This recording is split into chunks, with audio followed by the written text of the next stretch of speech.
മായ പറയുന്നത് കേട്ട് ബാലകൃഷ്ണൻ ചായ ഒരു സിപ്പും കൂടി കുടിച്ചു. ഇതിന് കുഴപ്പമില്ലല്ലോ, ഞാൻ കുടിച്ചതിൽ വെച്ച് ഏറ്റവും നല്ല ചായ. ഇനി ഇവൾക്ക് വല്ല കൊറോണയുണ്ടോ? രുചിയൊന്നുമില്ലേ? ആദ്യം മനസ്സിൽ പറഞ്ഞ് അവസാനം പറഞ്ഞ ഡയലോഗ് മാരുതിയെ ഇരുത്തി നോക്കിക്കൊണ്ട് മനസ്സിൽ പിറുപിറുത്തു.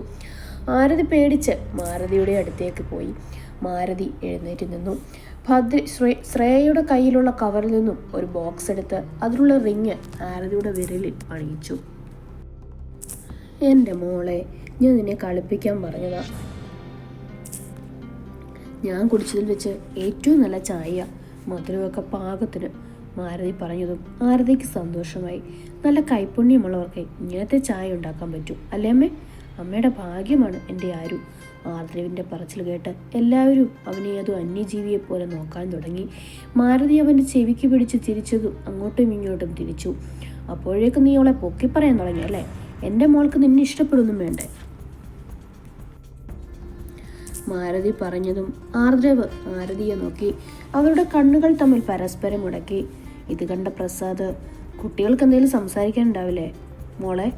മാരുതിയോട് പറഞ്ഞതും ആർദ്രവിനെ നോക്കി കണ്ണുകൊണ്ട് വരൂ എന്ന് കാണിച്ചതും അവൾക്കു പിറകെ അവനും പോയി. ബാൽക്കണിയുടെ കൈവരിയിൽ പിടിച്ചുകൊണ്ട് രണ്ടുപേരും വിദൂരതയിലേക്ക് നോക്കി നിന്നു. രണ്ടുപേർക്കും എന്ത് സംസാരിക്കണമെന്നറിയില്ലായിരുന്നു. രണ്ടുപേരുടെയും മനസ്സിൽ സന്തോഷത്തിന്റെ തിരകൾ അലതല്ലി. ആഗ്രഹിച്ചയാളെ തന്നെ കിട്ടിയെന്നായിരുന്നു മനസ്സിൽ. അവർക്കിടയിൽ നിശബ്ദത തളം കെട്ടി നിന്നു. അവയെ ബന്ധിക്കാനെന്നോണം ആർജവ് അവന്റെ തൊണ്ടയനക്കി. ആരതി അവന്റെ മുഖത്തേക്ക് നോക്കിയ അതേ ടൈമിൽ അവനും നോക്കി. രണ്ടുപേരുടെയും കണ്ണുകളിൽ പ്രണയം തെളിഞ്ഞു നിന്നു. ഒടുവിൽ രണ്ടുപേരുടെയും മിഴികൾ തമ്മിൽ ഉടക്കിയപ്പോൾ അനിഷ്ടത്തോടെ മിഴികൾ മറ്റൊരിടത്തേക്ക് പായിച്ചു. ആരതി ഒന്ന് ചുമച്ചു. ഇത് കേട്ട് ആർദ്രവ് ആരതിയോട്, ഞാൻ ഓഫീസിൽ പോകുമ്പോൾ തന്നെ ബസ് സ്റ്റോപ്പിൽ വെച്ച് കാണാറുണ്ടായിരുന്നു. ബസ് സ്റ്റോപ്പിൽ നിൽക്കുന്നവരിൽ ഡിഫറൻ്റ് ആയിട്ടായിരുന്നു എനിക്ക് തന്നെ കാണാൻ കഴിഞ്ഞത്. എന്തോ ഒന്ന് എന്നെ തന്നിലേക്ക് അടുപ്പിക്കുന്നത് പോലെ. അതിന് ജീവിതത്തിൽ ആദ്യമായിട്ട് ഇഷ്ടം തോന്നിയ പെണ്ണായതുകൊണ്ടാണോ എന്നും എനിക്കറിയില്ല. ആ കാപ്പി കൃഷ്ണമണികൾക്ക് ഭംഗി കൂട്ടാൻ വേണ്ടി അധികം കട്ടിയില്ലാതിടുന്ന കൺമഷിയും ത്രെഡ് ചെയ്ത പുരികവും ചാമ്പയ്ക്ക നിറമുള്ള ചുണ്ടുകളും ഇതൊക്കെ നിന്നിലേക്ക് എന്നെ വല്ലാതെ അടുപ്പിക്കുന്നത് പോലെ. എൻ്റെ ഉള്ളിലെ ഇഷ്ടം തുറന്നു പറയാൻ ഞാൻ ഒരുപാട് ശ്രമിച്ചതാണ്. അപ്പോഴേക്കും എന്തോ ഒന്ന് എന്നെ അതിൽ നിന്നും പിന്തിരിപ്പിക്കുന്നത് പോലെ. പറയാൻ പേടിയായിട്ടൊന്നുമല്ല, എങ്ങാനും പറഞ്ഞാൽ അതിന് വേദന മാത്രമായാലോ എന്ന് കരുതി ഇല്ലാതിരുന്നതാണ്. ഒരുപക്ഷെ നിന്റെ എല്ലാ ആഗ്രഹവും ഒന്നും എനിക്ക് നിറവേറ്റാൻ പറ്റിയെന്ന് വരില്ല. എങ്കിലും ഈ മിഴിയെ നിറയാതെ ഞാൻ കാത്തുകൊള്ളാം. എനിക്ക് ജീവനുള്ളിടത്തോളം കാലം പോരുന്നു എൻ്റെ കൂടെ. എൻ്റെ അമ്മയ്ക്ക് മരുമകളായിട്ട്, എൻ്റെ അച്ഛന് നല്ലൊരു മോളായിട്ട്, എൻ്റെ അനിയത്തിക്ക് നാത്തൂനായിട്ട്, എൻ്റെ 5 കുഞ്ഞുങ്ങളുടെ അമ്മയായിട്ട്. ആദരവ് പറഞ്ഞു കഴിഞ്ഞപ്പോഴേക്കും അവന് ശ്വാസമെടുക്കാൻ നന്നായിട്ട് ബുദ്ധിമുട്ടുണ്ടായിരുന്നു. ആരതി അവനെ അന്യഗ്രഹി ജീവിയെ നോക്കുന്നത് പോലെ നോക്കാൻ തുടങ്ങി. അതിലേറെ അത്ഭുതത്തോടെയും. എന്താ ഒന്നും മിണ്ടാത്തെ? തനിക്ക് ഇനി എന്നെ വല്ല മുഴുവനാക്കാൻ സമ്മതിക്കാതെ ആരതി അവൻ്റെ വായ പൊത്തിപ്പിടിച്ചു. കണ്ണുകൊണ്ട് അരുത് എന്ന് കാണിച്ചു. ആർദ്രവേട്ട, എനിക്ക് എന്താ പറയേണ്ടതെന്നറിയില്ല. അതിന് ഏട്ടൻ പറഞ്ഞ പോലെ ആദ്യമായിട്ട് ഇഷ്ടം തോന്നിയ പുരുഷനുള്ള ഇഷ്ടം കൊണ്ടാണോ എന്നറിയില്ല. എനിക്ക് സമ്മതമാണ്. മരണം വരെ ഞാൻ ഏട്ടനോടൊപ്പം സന്തോഷവതിയായിരിക്കും. ആരതി അവളുടെ കൈ എടുത്തതും അവനൊന്ന് പുഞ്ചിരിച്ചു. എന്നാൽ നമുക്ക് താഴേക്ക് പോയിട്ട് നമുക്ക് സമ്മതമാണെന്ന് പറഞ്ഞാലോ? ആരതിയുടെ കൈ പിടിച്ചു പറഞ്ഞതും അവൾ ആ കയ്യിൽ പിടിച്ചു. അവൾ പിടിച്ച കൈയിലേക്കും അവളുടെ മുഖത്തേക്കും മാറി മാറി നോക്കി. പോകുന്നതൊക്കെ കൊള്ളാം, എനിക്കൊരു കണ്ടീഷനുണ്ട്, അതിന് സമ്മതിക്കണം. ആർദ്രവ് ഇതേതാ ജീവി എന്നുള്ള രീതിയിൽ അവളെ നോക്കാൻ തുടങ്ങി.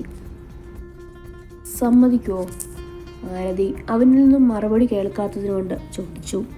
ആർദ്രവ് എന്ന് മൂളിയതും അവൾ അവളുടെ കണ്ടീഷൻ പറഞ്ഞു. നമ്മുടെ ഫസ്റ്റ് നൈറ്റ് മൂന്നാറിലെ കോടമഞ്ഞുകൾക്കിടയിൽ വെച്ച് മതി. സമ്മതിക്കില്ല എങ്കിൽ ഞാൻ എന്തോന്ന്? ഫസ്റ്റ് നൈറ്റ് കോടമഞ്ഞുകൾക്കിടയിൽ വെച്ചോ? കോടമഞ്ഞുകൾക്കിടയിൽ വെച്ചെന്ന് ഞാൻ പറഞ്ഞത് ഒരു പഞ്ചിന. മൂന്നാറിലെ ഏതെങ്കിലും ഒരു ഹോട്ടലോ ട്രീ ഹൗസിലോ വെച്ച് മതി. സമ്മതമാണോ?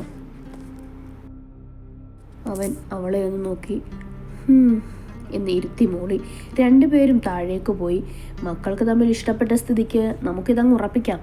നിങ്ങൾ തന്നെ നല്ലൊരു ഡേറ്റ് പറഞ്ഞ് മുഹൂർത്തം നല്ലതാണെങ്കിൽ നമുക്ക് നടത്താം, ബാലകൃഷ്ണൻ പറഞ്ഞു. മുഹൂർത്തം നോക്കി നല്ലൊരു ദിവസം നോക്കിയിട്ട് പറയാം. ഞങ്ങൾക്കുള്ളതെല്ലാം ഞങ്ങളുടെ 3 മക്കൾക്കുള്ളതാണ്. അതിൽ മൂത്ത മക്കൾക്ക് അവർ രണ്ടുപേരും അധ്വാനിക്കുന്നത് കൊണ്ട് ഞങ്ങളുടെ അധിക സമ്പത്തും ആരതിക്കുള്ളതാണ്. സ്ത്രീധനമൊന്നും തരാൻ ഞങ്ങൾക്ക് ഉദ്ദേശമില്ല. പിന്നെയുള്ളത് എന്താണെന്ന് വെച്ചാൽ സ്വർണം. പ്രസാദ് പറഞ്ഞു തുടങ്ങിയപ്പോഴേക്കും അതിനിപ്പോ ആരാ സ്ത്രീധനം ചോദിച്ചത്? സ്ത്രീയാണ് ധനം എന്ന് വിശ്വസിക്കുന്നവരാണ് ഞങ്ങൾ. നിങ്ങൾക്കതിൻ്റെ പേരിൽ ഞങ്ങളെ വിശ്വസിക്കാം, ഒരു കുഴപ്പവും ഉണ്ടാവില്ല. മാരുതി പറഞ്ഞതിനോട് ബാലകൃഷ്ണനും യോജിച്ചു. പിന്നെ എല്ലാം പറഞ്ഞ പോലെ ബാലകൃഷ്ണൻ അത് പറഞ്ഞ് എഴുന്നേൽക്കാൻ നിന്നതും മാരുതി പിടിച്ചു നിർത്തി. ജാതകം നിങ്ങൾ നോക്കുന്നോ അതോ ഞങ്ങൾ നോക്കുന്നോ? മാരുതി ചോദിച്ചു. അങ്ങനൊരു കാര്യമുണ്ടല്ലോ അല്ലേ? ഞങ്ങൾ പൊതുവെ അതൊന്നും നോക്കാത്ത കാര്യമാണ്. നിങ്ങൾ പറഞ്ഞ സ്ഥിതിക്ക് ഞാൻ ആരുടെ ജാതകം തരാം, നിങ്ങൾ തന്നെ നോക്കിയാൽ മതി, രമ്യ പറഞ്ഞു. ഞങ്ങൾ നോക്കുന്ന കൂട്ടത്തിലൊന്നും അല്ല, പിന്നെ ഇനി ഭാവിയിൽ നമുക്ക് തെറ്റായി തോന്നരുതല്ലോ, മാരുതി പറഞ്ഞു. അതാണ് അതിൻ്റെ ശരി. എന്നാൽ ഞങ്ങൾ ഇറങ്ങട്ടെ. ബാലകൃഷ്ണൻ ഇറങ്ങിയതും അവർ ഓരോരുത്തരായി മുറ്റത്തേക്ക് ഇറങ്ങി. രമ്യ അപ്പോഴേക്കും മാരുതിയുടെ ജാതകം എടുത്ത് മാരുതിക്ക് കൊടുത്തു. അവർ ഗേറ്റ് വിട്ടു പോയതും അവിടേക്ക് മറ്റൊരു കാർ വന്നു. വീട്ടിൽ നിന്നുമാണല്ലോ, അമ്മയൊന്നും പറഞ്ഞില്ലല്ലോ. കാർ ഗേറ്റ് കടന്നു വന്നതും രമ്യ പറഞ്ഞു. രാകേഷും ബീനയും അവിനാഷും ആണല്ലോ. ഇവർ ഏടാകുടത്തിനുമാണ് വന്നതെങ്കിൽ രമ്യെ ഇപ്പോഴേ പറയാം ഞാൻ, ഈ പടി ചവിട്ടണമെന്ന് പറഞ്ഞേക്ക്. കാറിൽ നിന്നും അവരിറങ്ങിയതും പ്രസാദ് രമ്യയോട് പറഞ്ഞു. ഒന്നും മിണ്ടാതിരിക്കേട്ടാ, എന്തിനാ വന്നതെന്ന് നമുക്കറിയില്ലല്ലോ, അതറിയാതെ എങ്ങനെ ഇറങ്ങിപ്പോവാൻ പറയാം, രമ്യ പറഞ്ഞു. പ്രസാദിന് മാത്രം കേൾക്കാൻ പാകത്തിലാണ് പറഞ്ഞത്. ഞാൻ പറയാനുള്ളത് പറഞ്ഞു. എനിക്കിഷ്ടമില്ലാത്തത് വല്ലതും പറഞ്ഞാൽ ഞാൻ പ്രതികരിക്കും. പിന്നെ അവർ പോയിട്ട് സങ്കടപ്പെട്ട് കാര്യം ഉണ്ടാവില്ല, പ്രസാദ് പറഞ്ഞു. പ്രസാദിന് രാകേഷിനെ ഒട്ടും ഇഷ്ടമില്ല. അതിനുള്ള കാരണം അവർ തന്നെ പറയും. ആരാ രമ്യ ഇപ്പം എവിടെ നിന്ന് ഇറങ്ങിപ്പോയത്? രാകേഷ് രമ്യയോട് ചോദിച്ചു. അത് നമ്മുടെ ആരതിയെ പെണ്ണ് കാണാൻ വന്നതാണ്. മക്കൾക്ക് തമ്മി ഇഷ്ടപ്പെട്ട സ്ഥിതിക്ക് അതങ്ങ് ഉറപ്പിച്ചു, രമ്യ പറഞ്ഞു. എന്താ, എൻ്റെ അവിനാശ് ആരതിയുടെ മുറച്ചെറുക്കനല്ലേ? പ്രസാദ് ഈ ഉണ്ടാക്കി വെച്ചതൊക്കെ പുറത്തേക്ക് പോകുന്നത് എന്തിനാ? അവിനാശ് ആരതിയെ കല്യാണം കഴിക്കാനാണെങ്കിൽ നമ്മുടെ വീട്ടിലേക്ക് തന്നെയല്ലേ വരുന്നത്? രാകേഷ് ചോദിച്ചു. അതിന് ഞാൻ എൻ്റെ മോളെ ആർക്കും വിൽക്കുന്നൊന്നുമില്ല. ഞാൻ ഈ സമ്പാദിക്കുന്നതൊക്കെ എൻ്റെ ഈ 3 മക്കൾക്കും ഉള്ളത് തന്നെയാണ്. അത് പുറത്തേക്ക് പോകുന്നതിൽ അളിയൻ എന്തിനാ പേടിക്കുന്നേ? എനിക്ക് കുഴപ്പമില്ലല്ലോ, പ്രസാദ് പറഞ്ഞു. അല്ലളിയ, ഞാൻ പറഞ്ഞതേ ഉള്ളൂ. അളിയന് കുഴപ്പമില്ലെങ്കിൽ പിന്നെ എനിക്കെന്താ? എങ്കിലും ഒന്ന് സൂചിപ്പിച്ചെന്നേ ഉള്ളൂ, രാജേഷ് പറഞ്ഞു. അങ്ങനെ ഒരാളുടെ ഉപദേശമൊന്നും ഞങ്ങൾക്ക് വേണ്ട. അമ്മയെ അങ്കിൾ ഈ കാര്യം പറഞ്ഞ് നിരന്തരം ശല്യപ്പെടുത്താറുള്ള കാര്യവും ഞങ്ങൾക്കറിയാം. ആരതിയെ അവിനാശ് കെട്ടുന്നതോടെ ആരതിയുടെ പേരിലുള്ള സമ്പത്ത് നിങ്ങൾക്ക് കിട്ടുമല്ലോ. അത് വിചാരിച്ചിട്ടാണ് ഇങ്ങോട്ട് വന്നതെങ്കിൽ വന്ന വണ്ടിയിൽ വന്ന് തിരിപ്പോയിക്കോ. അതല്ല, വീട്ടിൽ ഒന്നുകൂടി ഉണ്ടല്ലോ അമൃത, അവളെ കൊണ്ട് എന്നെ വിളിപ്പിക്കുന്നത് നിർത്തിയേക്കും. എന്നെ വിളിക്കണ്ട എന്ന് പറയുന്നത് കൊണ്ട് അരുണിനെ വിളിക്കണമെന്നല്ല പറഞ്ഞത്, കേട്ടോ അമ്മാവ, ധ്രുവാണ് അവരോട് പറഞ്ഞത്. എനിക്കും അതേ പറയാനുള്ളൂ. ഞങ്ങൾക്കും ആരതിക്കും വന്നവരെ നല്ലവണ്ണം പറ്റിയതാ. അപ്പം പിന്നെ അത് നടത്തല്ലേ നല്ലത്. നിശ്ചയം ചെറുതായതുകൊണ്ട് അതിന് നിങ്ങളെ വിളിക്കുന്നില്ല, കല്യാണത്തിന് വിളിക്കാം. അപ്പോൾ ഒന്ന് സദ്യയും കഴിച്ച് ഇല നക്കി തുടച്ചു പോയാൽ മതി. അപ്പോൾ പറഞ്ഞ പോലെ വന്ന വഴി വിട്ടോ അമ്മാവ, അരുൺ പറഞ്ഞു. നിക്ക് പോവാൻ വരട്ടെ, എനിക്ക് പറയാനുള്ളത് കേൾക്കണ്ടേ? അത് കേൾക്കാതെ പോയാ അമ്മാവ എനിക്ക് സങ്കടമാവില്ലേ? ആരതി ചുണ്ടി ചുളുക്കി പറഞ്ഞതും എല്ലാവരും അവളെ തന്നെ നോക്കാൻ തുടങ്ങി. എൻ്റെ അവിനേഷേട്ടാ, ഞാൻ BBAക്ക് പഠിക്കുമ്പോൾ എൻ്റെ ഫ്രണ്ട്സിനോടൊക്കെ എന്തൊക്കെയോ പറഞ്ഞിരുന്നില്ലേ? എന്താ അത്? എനിക്കങ്ങോട്ട് പിടികിട്ടി. ഇവിടെ പിന്നെ നടക്കണ്ട, ഇവൾ ഈ അവിനാശുമോൻ്റെ പെണ്ണാണെന്ന്. അതെല്ലാം നടന്നേ തീരൂ എന്നാണെങ്കിൽ ഈ അവിനാശിനെ തനി സ്വരൂപം കാണുമെന്ന്. ഇതൊക്കെ ഏട്ടന് എന്നോട് സ്നേഹം ഉണ്ടായിട്ടാണോ പറഞ്ഞത്? അതോ മറ്റെന്തെങ്കിലും ഉദ്ദേശത്തിലാണോ? എന്തുദ്ദേശത്തിലാണെങ്കിലും എനിക്കൊരു കുഴപ്പമില്ല. ഇനി എങ്ങനെ എൻ്റെ പിന്നാലെ നടക്കുവോ അതേ അധികാരത്തിന് വരികയോ ചെയ്താൽ ഇപ്പം ഇവിടുന്ന് പോയില്ലേ ഒരു കാറ്, അതിലുള്ള എൻ്റെ ഭാവി വരെ ചോദിക്കും, കേട്ടോ അവിനാശ് ചേട്ടാ, ആരതി പറഞ്ഞു. ഇവർ എല്ലാവരും പറഞ്ഞു കഴിഞ്ഞതും രാകേഷും ബീനിയും അവിനാശും പോവാൻ നിന്നതും രമ്യ അവരെ വിളിച്ചു. രാകേഷ് ചേട്ടാ വന്നിട്ട് പോവാണോ? ചായയൊന്നും കുടിക്കാതെ? രമ്യ ട്യൂൺ മാറ്റി പറഞ്ഞതും രാകേഷ്, വേണ്ട രമ്യേ, ഇനി എപ്പോഴെങ്കിലും ആവാലോ എന്ന് പറഞ്ഞ് അവർ കാറിൽ കയറിപ്പോയി. എല്ലാവരുടെയും നോട്ടം രമ്യയുടെ മുഖത്താണ്. രമ്യ എന്താണെന്ന് പുരിയാൻ പൊക്കി ചോദിച്ചതും എല്ലാവരും രമ്യയെ നോക്കി ചിരിച്ചു. അത് പിന്നെ ഒരു പൊട്ടിച്ചിരിയിലേക്ക് മാറി. ആരതിയുടെ വീട്ടിൽ നിന്ന് വന്നത് മുതൽ മാരുതിക്കും ബാലകൃഷ്ണനും അവളെക്കുറിച്ച് പറയാനേ നേരമുള്ളൂ. ഇത് കേട്ട് ശ്രേയയ്ക്ക് അസൂയ വരെ തോന്നി. അവൾ പരിഭവം പറയാൻ ആർദ്രവിൻ്റെ റൂമിലേക്ക് പോയതും അവനവിടെ എന്തോ ഡസ്റ്റ്ബിന്നിൽ നിന്നെടുത്ത് പേപ്പറിൻ്റെ ചുളിവ് നിവർത്തുന്ന തിരക്കിലാണ്. ഇത് കണ്ട് ശ്രേയ അത് അവൻ്റെ കയ്യിൽ നിന്നും വാങ്ങി ആ ഫോട്ടോയിലേക്കും ആർദ്രവിൻ്റെ മുഖത്തേക്കും നോക്കി. ഏട്ടാ, ഇത് ഏട്ടത്തിയമ്മയല്ലേ? അപ്പോൾ ഏട്ടൻ ഇതിനു മുമ്പ് ഏട്ടത്തിയമ്മയെ പരിചയമുണ്ടോ? ആരതിയുടെ ചിത്രം കണ്ടതും ശ്രേയ ചോദിച്ചു. ഞാൻ ഓഫീസിലേക്ക് പോകുമ്പോൾ ബസ് സ്റ്റോപ്പിൽ നിൽക്കുന്ന പെൺകുട്ടിയാണ് എൻ്റെ ഏട്ടത്തിയമ്മ. അപ്പോൾ ഏട്ടത്തിയമ്മ ഇഷ്ടമാണല്ലേ? അപ്പോൾ ഈ കാര്യം കൊണ്ടാണോ ഏട്ടൻ ആദ്യം വേണ്ടെന്ന് പറഞ്ഞേ? എന്നാൽ പിന്നെ അമ്മയോടും അച്ഛനോടും പറഞ്ഞുകൂടായിരുന്നു ആദ്യം തന്നെ? ആരതിയുടെ ചിത്രത്തിലേക്ക് നോക്കിക്കൊണ്ട് ശ്രേയ ആർദ്രവിനോട് ചോദിച്ചു. അതിന് ആദ്യം അവൾക്ക് എന്നെ ഇഷ്ടമുണ്ടോയെന്നൊക്കെ അറിയാതെ എങ്ങനെയാ പറയാ? ഇപ്പോൾ ഏതായാലും അവൾ എൻ്റേത് തന്നെയല്ലേ. നിങ്ങൾക്കൊക്കെ ഇപ്പോൾ ഏട്ടത്തിയമ്മേ മതിയല്ലോ. നമ്മളെ ഒന്നും ആർക്കും പറ്റിയില്ല. താഴെ ഇരിക്കുന്ന ഓൾഡ് കൺട്രി പീപ്പിൾസ് ഉണ്ടല്ലോ, അമ്മയും അച്ഛനും, അവർക്കും അതിനേ നേരമുള്ളൂ. ആരതിയുടെ ചിത്രം ആർദ്രവിന് തന്നെ കൊടുത്തതും ആർദ്രവ് അത് മടക്കി ഷെൽഫിൽ വെച്ചു. എൻ്റെ അനിയത്തിക്ക് കുശുമ്പില്ലെന്ന് ആരാ പറഞ്ഞത്? പിന്നെ ഓൾഡ് പീപ്പിൾസ്. അമ്മയും അച്ഛനും ആരതിയുടെ ചായയിൽ തന്നെ വീണില്ലേ? അത്രയ്ക്ക് കൈപ്പുണ്യമല്ലേ എൻ്റെ ആരുവിന്?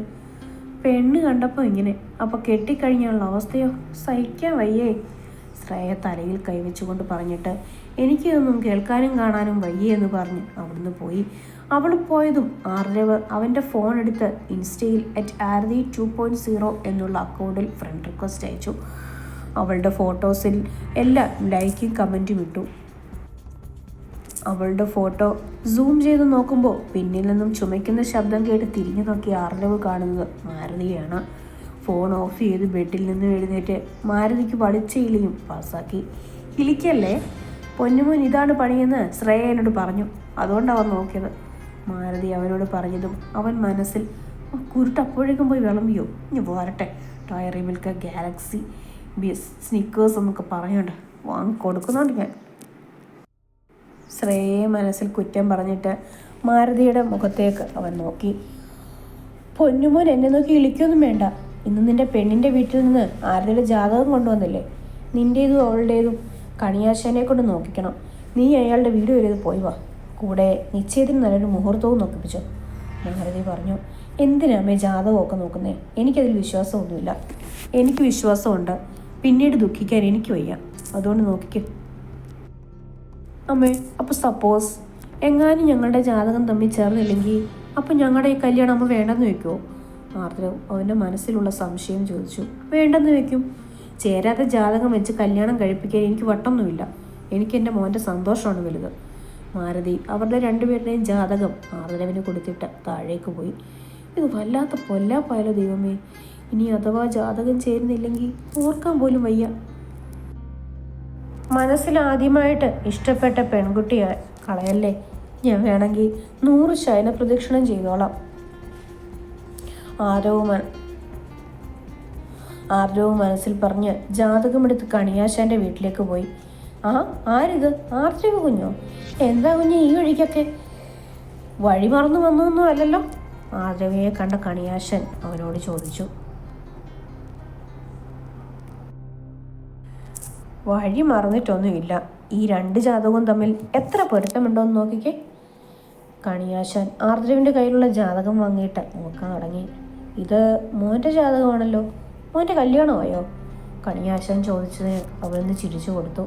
കണിയാശാൻ ജാതകം ഒന്നുകൂടി നോക്കിയിട്ട് ആർദ്രവിൻ്റെ മുഖത്തേക്ക് നോക്കി. എന്തിനാണ് ഇയാൾ ഇങ്ങനെ നോക്കുന്നത്? ഇനി എന്തെങ്കിലും കുഴപ്പമുണ്ടാവോ?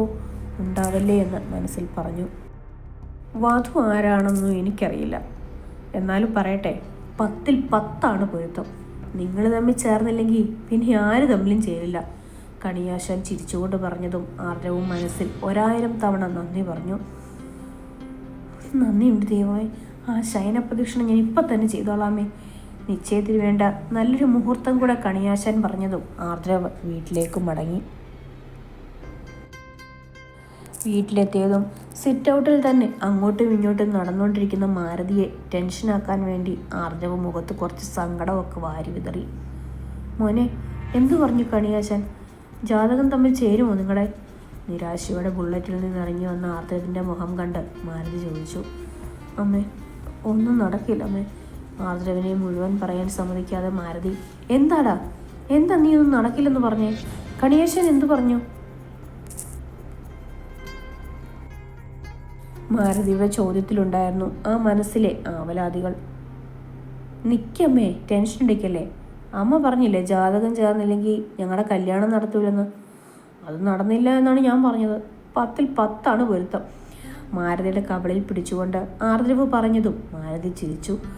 ഓ, സമാധാനമായി. നീ പോയപ്പോൾ തൊട്ട് ഞാൻ ഇവിടെ പ്രാർത്ഥനയിലായിരുന്നു. എനിക്ക് ആരതിയെ നല്ലോണം അങ്ങ് ഇഷ്ടപ്പെട്ടടാ. മാരുതിയുടെ ചായ കുടിച്ചപ്പോഴേ ഫ്ലാറ്റ് ആയതല്ലേ, പോട ചക്ക. മാരുതി ഉള്ളിലേക്ക് പോയതും ആർദ്രവ് തൻ്റെ റൂമിലേക്കും പോയി. ദേ, ഞാൻ പറഞ്ഞില്ല എന്ന് വേണ്ട. അച്ഛനും അമ്മയും പിടിച്ചു മുക്കിയാൽ ഞാനെല്ലാം വിളിച്ചു പറയും. അതുകൊണ്ട് പെട്ടെന്ന് വരാൻ നോക്കാം. സമ്മതിക്കാതെയാണ് നിങ്ങൾ പോകുന്നത്. അരുണും ധ്രുവും പബ്ബിലേക്ക് ബാൽക്കണി വഴി പോകുന്നതിന് ആരതി അവരോട് പറഞ്ഞു. പൊന്നുമോളെ, കുറച്ചു നേരം പിടിച്ചു നിന്നാൽ മതി. 12 മണി, അതിൻ്റെ ഉള്ളിൽ ഞങ്ങൾ വരും.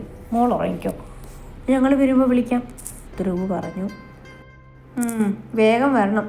കണ്ട പെണ്ണുങ്ങളുടെ കൂടെ നടന്നാ കല്യാണപ്രായമായ പെണ്ണ് കിട്ടില്ല കേട്ടോ. ആരതി അവരെ രണ്ടുപേരെയും കളിയാക്കി പറഞ്ഞു. ഓടി മോളെ, അതൊക്കെ ഞങ്ങൾ തന്നെ സെറ്റാക്കിയിട്ടുണ്ട് അല്ലേടാ ധ്രുവേട്ടാ, അരുൺ പറഞ്ഞു. അല്ല പിന്നെ, അതൊക്കെ സെറ്റാണ്. എന്നാൽ ഞങ്ങൾ പോവാം, ധ്രുവ് പറഞ്ഞു. ധ്രുവ് ആരതിയെ ഹഗ് ചെയ്തിട്ട് വുഡൻ സ്റ്റെയർ ഇറങ്ങാൻ തുടങ്ങി. കൂടെ അരുണും. അവർ ഗേറ്റ് കടന്ന് പോകുന്നത് വരെ ആരതി അവരെ നോക്കിയിട്ട് ബാൽക്കണി ഡോർ അടച്ച് റൂമിൽ പോയി. ഫ്രഷ് ആവൽ കഴിഞ്ഞ് നൈറ്റി ഇട്ട് മുടി പൊക്കി വെച്ചു. ലൈറ്റ് ഓഫാക്കി ബെഡ് ലാമ്പ് ഓണാക്കി. ഫോണിൻ്റെ ഇൻ്റർനെറ്റ് ഓണാക്കിയതും ചറപറ മെസ്സേജ് വരാൻ തുടങ്ങി. ഇൻസ്റ്റയിൽ നോട്ടിഫിക്കേഷൻ വന്നതും ആർദ്ര വായിച്ച റിക്വസ്റ്റ് അക്സെപ്റ്റ് ചെയ്തു. ഹായ് എന്ന് ടൈപ്പ് ചെയ്ത് അവൻ്റെ ഫോട്ടോസിനൊക്കെ കമൻറ്റും ലൈക്കും ഇട്ടതും ആർദ്രവിൻ്റെ മെസ്സേജും വന്നു. അവളത് ഓപ്പൺ ആക്കിയതും ജാതകം നോക്കിയിട്ടോ, 10ൽ 10 പൊരുത്തം. എൻ്റെ പെണ്ണാവാൻ നീ ഒരുങ്ങിക്കോ. എനിക്കറിയായിരുന്നു പൊരുത്തം ഉണ്ടാവുമെന്ന്. മണിക്കൂറുകളോളം അവരുടെ സംഭാഷണം നീണ്ടുപോയി. സംസാരിച്ച് അവൾ ഉറങ്ങിപ്പോയി. കുറച്ചു കഴിഞ്ഞ് അവളുടെ ഫോൺ റിങ് ചെയ്തു. കണ്ണ് തുറക്കാതെ ഫോൺ തപ്പിപ്പിടിച്ചെടുത്ത് കോള് കണക്ട് ചെയ്തതും അരുൺ ബാൽക്കണി ഡോർ തുറക്കാൻ പറഞ്ഞു.